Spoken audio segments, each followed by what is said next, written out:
Nakikita ba nyo yung pinopost ni Robin Padilla? Alam mo, hindi ko talaga maintindihan.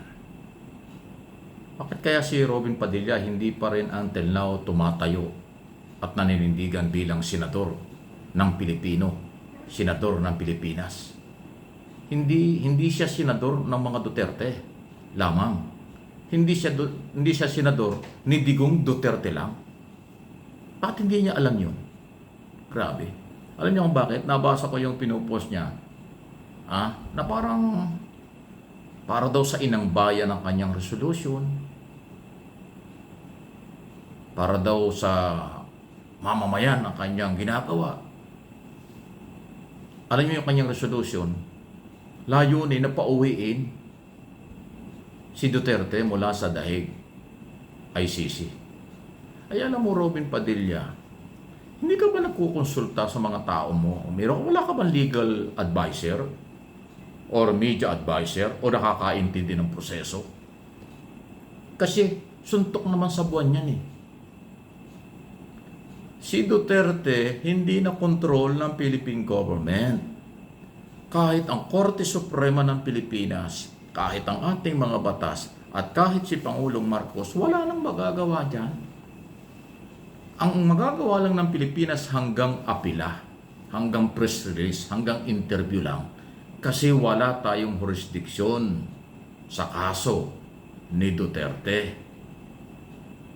Dahil ICC ang may control dyan at may hawak dyan. Mga Pilipino ang nag-file ng kaso, nagreklamo against Duterte at co-accused niya tulad ni Bato de la Rosa at kung sino-sino pa, mga retired general. Kaya kahit na isang track na resolution, Robin Padilla ang ipasa mo at kung sinong pipirma dyan, garbage yan. Hindi yan papakinggan ng ICC. Kasi magtatrial lang nga eh. Hindi mo ba alam? Magtatrial lang nga sa September na isumiti na halos lahat ng dokumento at ebidensya, 1,253 na mga items, evidence against Duterte ang naisumite ng prosecution. Sa palagay mo, dahil sa resolution mo, ibabaliwala ng ICC ang ebidensyang niyo?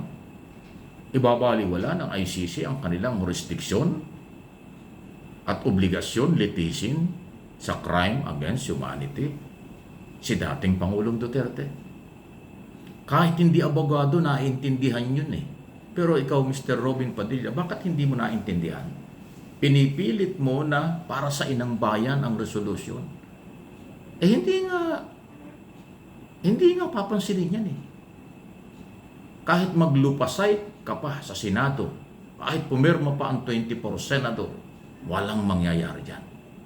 Alam mo naman, ikaw nga, 2 beses na yata nagpunta ng dahig eh. Hindi mo nga nakita ng personal si Duterte. Kasi iba doon. Iba ang policy doon.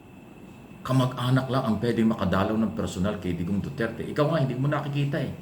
Ayun pa kayang paglaya. Ang dami ng politikong nagpunta ron sa dahig. Ni anino hindi nakita. Ang nakita lang nila, poster, picture ni Duterte nakatayo. Pero in person, hindi. Ang nakakakita lang yung dating asawa, common law, at saka yung mga anak. Yun lang ang allowed.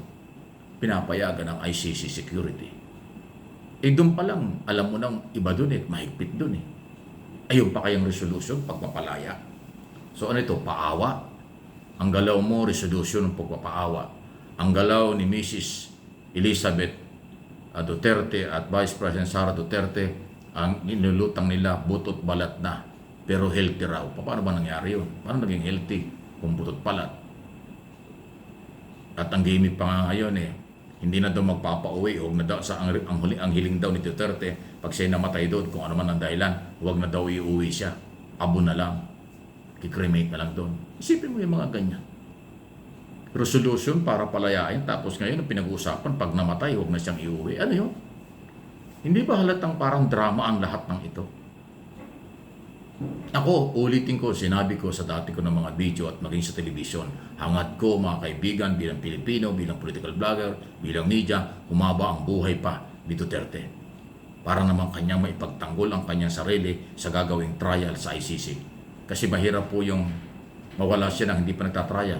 hindi pa tapos ang trial, mawala siya. Ay di yung kanyang karapatang ipagtanggol ang sarili, mawawala na. Kaya kailangan, humaba pa ang kanyang buhay habang tinatrial. Para siya ay makalaban at makita niya kung ano yung ebidensya at paano niya idepensa ang kanyang sarili through lawyer. Yun ang importante.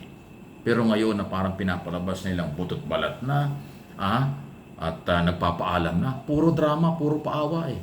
Kasi yung ICC wala naman sinabi na gano'n ang kalusugan ni Duterte. Ang ICC ay mayroong kapabilidad na i-monitor at proteksyonan, pangalagaan 24/7 ang kalusugan ng kanilang mga akusado sa kanilang kaso, sa kanilang korte. Wala naman sinasabi ang ICC sa tunay na kalagayan ni Duterte, pangkalusugan. Ang nagsasabi lang butot balat ay yung pamilya. Ang nagsasabi lang na pag namatay siya, huwag nang iuwi ng Pilipinas, ay yun din pamilya rin. Paano natin papaniwalaan? Totoo ba yun? Ayan.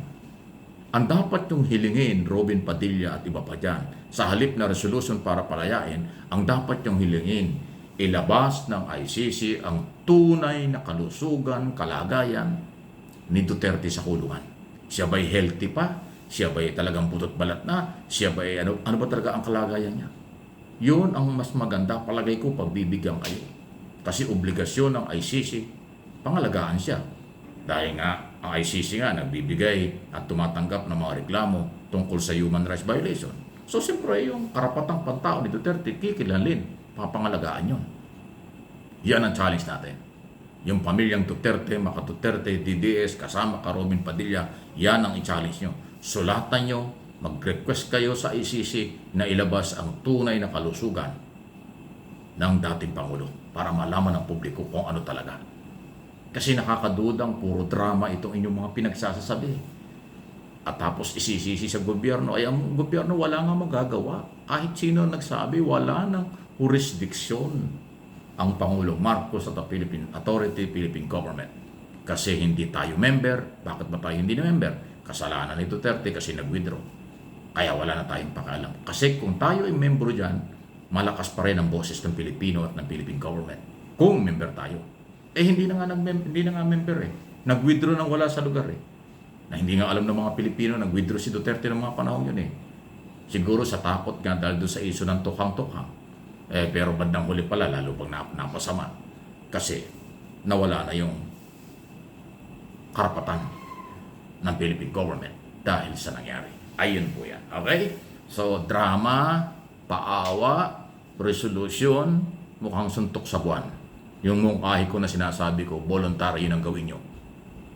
Sumulat kayo, tumingi kayo ng record officially kung ano ang tunay na kalagayan. Iyan ang isa publiko para malaman kung totoong butot balat o totoong talagang masama na ang kalagayan ng Pangulo. Yun ang dapat nating malaman. Pag mayroong black and white order mula sa mga doktor, approve ng korte, kapanipaniwala yan. Kung hindi, delikado. Please like and share. Subscribe and follow.